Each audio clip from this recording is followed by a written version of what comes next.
Merhaba arkadaşlar, kanalıma hoş geldiniz. Bugünkü videomda yeni başlayanlar için kolay ve hızlı hediye fikirleri olarak değerlendirebileceğiniz tığ işi ayçiçeği anahtarlık yapılışını anlatacağım. Umarım sizler için faydalı bir video olur. Anlatımını yapacağım. Anahtarlık desenlerinde ayçiçeğinin istediğiniz renkleri ile kombinleyebilir ve istediğiniz büyüklüklerde yapabilirsiniz. Anahtarlığın yapılışında 5 kattan oluşan %50 akrilik, %50 koton, orta kalınlıkta ipler kullanacağım. Tığ numarası olarak ise 2,5 milimetre ile anahtarlıkları öreceğiz. Desteğinizi göstermek adına kanalıma abone olarak videomu beğenip yorum yapmayı unutmayın lütfen. Hazırsanız haydi vakit kaybetmeden anahtarlıkların yapılışına başlayalım. Anahtarlığın yapılışına sihirli halka yaparak başlayalım. Bir zincir ve halkanın içerisine 6 tane sık iğne yapalım.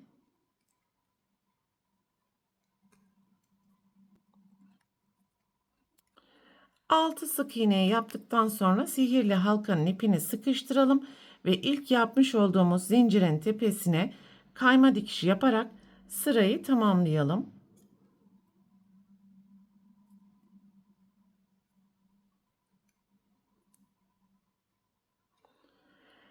Bir zincir, aynı boşluğun içerisine 2 tane sık iğne yapalım. Ve altta yapmış olduğumuz 6 sık iğnenin her birinin tepesine 2 sık iğne yaparak toplam 12 tane sık iğne elde edelim.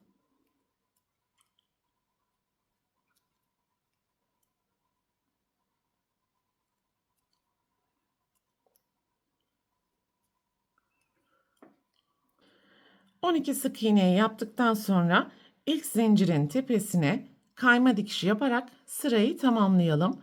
Bir zincir, aynı boşluğun içerisine 2 tane sık iğne yapalım. Sonraki ilmeğin tepesine bir sık iğne.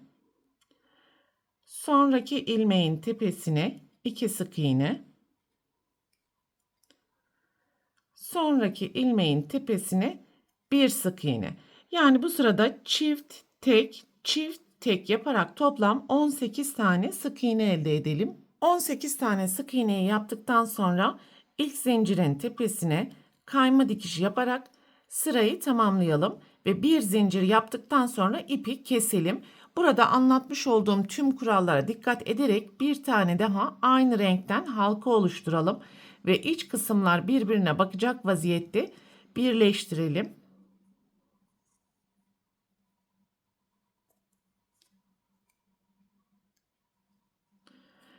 Bir zincir, karşılıklı ilmekleri sık iğne yaparak birleştirmeye devam edelim.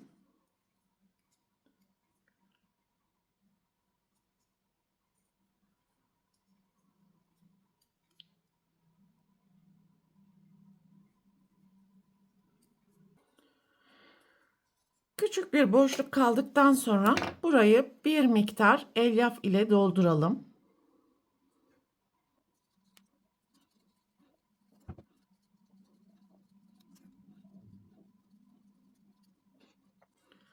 Kalan sık iğneleri de birleştirmeye devam edelim.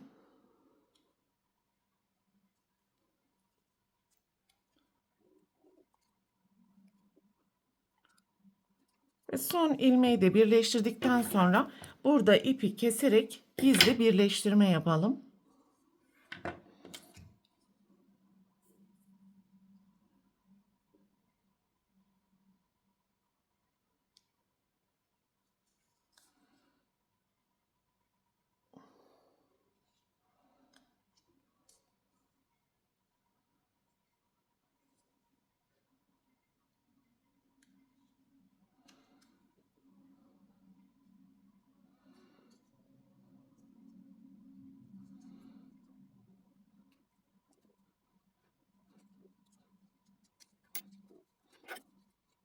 Evet, ayçiçeğinin ortasını bu şekilde oluşturmuş olduk. Şimdi sarı renk ile devam edelim.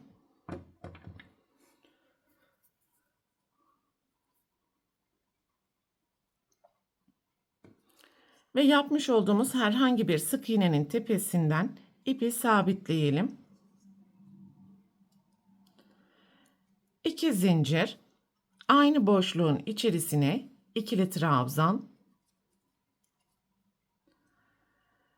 aynı boşluğun içerisine üçlü trabzan,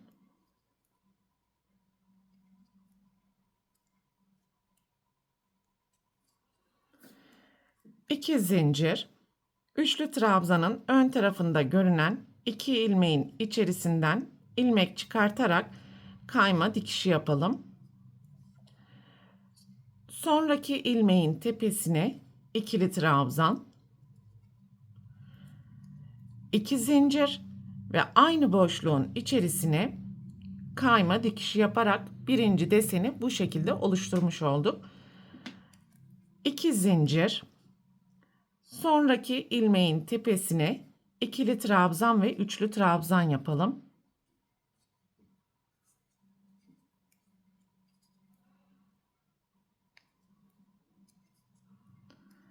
İki zincir, öndeki iki ilmeğin içerisine kayma dikişi,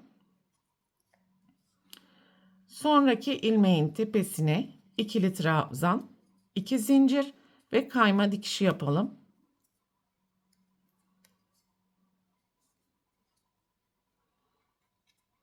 İkinci deseni de oluşturduk ve bu şekilde sıra sonuna kadar yapmaya devam edeceğiz.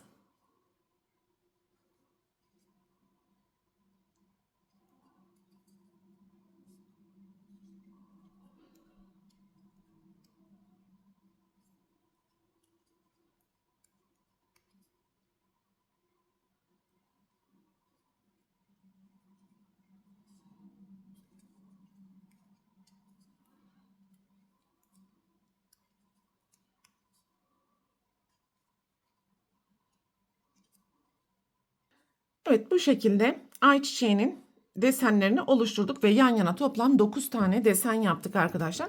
En sonki kayma dikişini yaptıktan sonra bir zincir yaparak anahtarlık klipsini monte edecek kadar ip bırakarak keselim.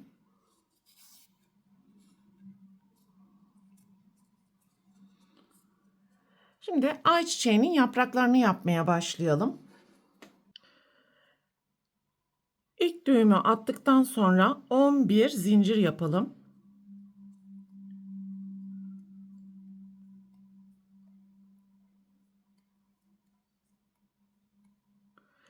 İkinci zincirin içerisine kayma dikişi, sonraki zincirin tepesine sık iğne, sonraki zincirin tepesine yarım trabzan,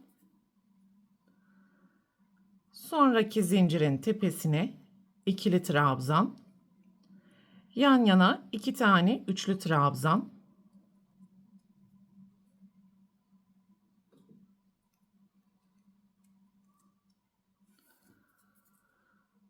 sonraki zincirin tepesine ikili trabzan, sonraki zincirin tepesine yarım trabzan, sonraki zincirin tepesine sık iğne ve son zincirin içerisine kayma dikişi, bir zincir ve tekrar kayma dikişi yapalım. Deseni çevirelim. Burada yapmış olduğumuz işlemlerin aynısı ilmeklerin tepesine tekrar edeceğiz. Sırayla sık iğne, yarım trabzan, ikili trabzan, 2 tane üçlü trabzan,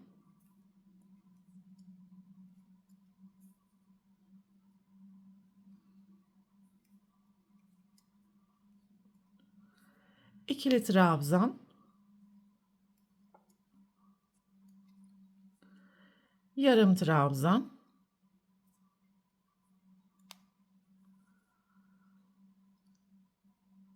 sık iğne ve son ilmeğin tepesine de kayma dikişi, bir zincir yaptıktan sonra ipi burada kesebilirsiniz ve burada anlatmış olduğum tüm kurallara dikkat ederek 2 tane yaprak oluşturmamız gerekiyor. Ben şimdi bir zinciri yaptıktan sonra bir miktar ip bırakarak keseceğim. Gizli birleştirme yapacağız. Ve yapmış olduğumuz bu iki yaprağı dikeceğiz arkadaşlar.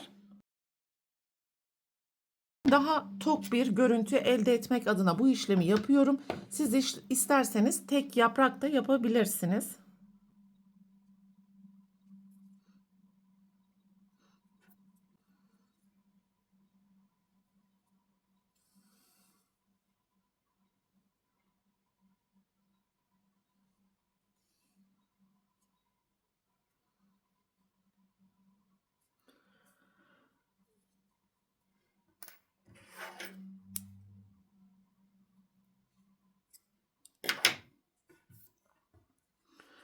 Ve yapmış olduğumuz birinci yaprağın da üst noktasını birleştirelim. Karşılıklı ilmekleri dairesel tur attırarak dikelim.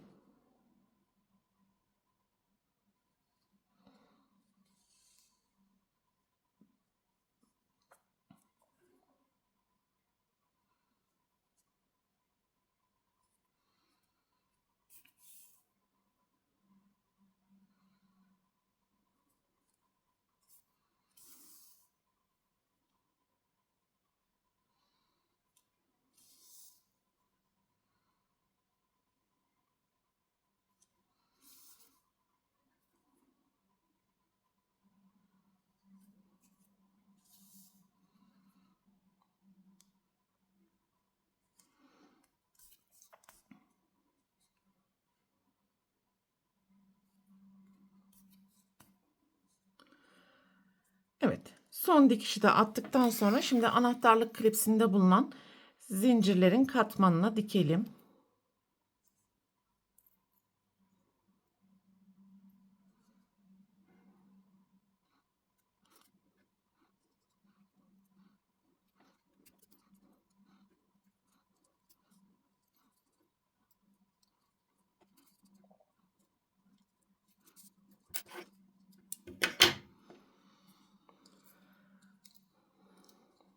Evet, şimdi bu anahtarlık klipsini de ayçiçeğine monte edelim.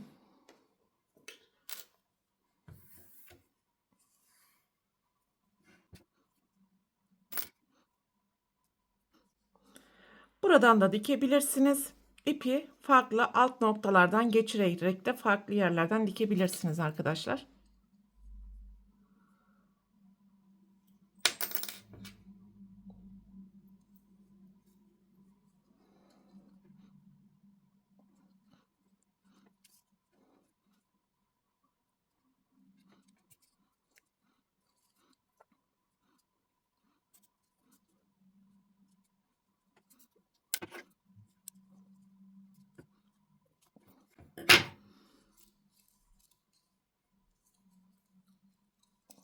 Evet, böylelikle anahtarlığın tüm yapılış aşamalarını tamamlamış olduk. Bu videoda anlatacaklarım bunlardan ibaretti. Umarım sizler için faydalı bir video olmuştur. Sonraki eğitim videosunda görüşene dek lütfen kanalıma abone olarak videomu beğenmeyi ve sevdiklerinizle paylaşmayı unutmayın. Hoşça kalın.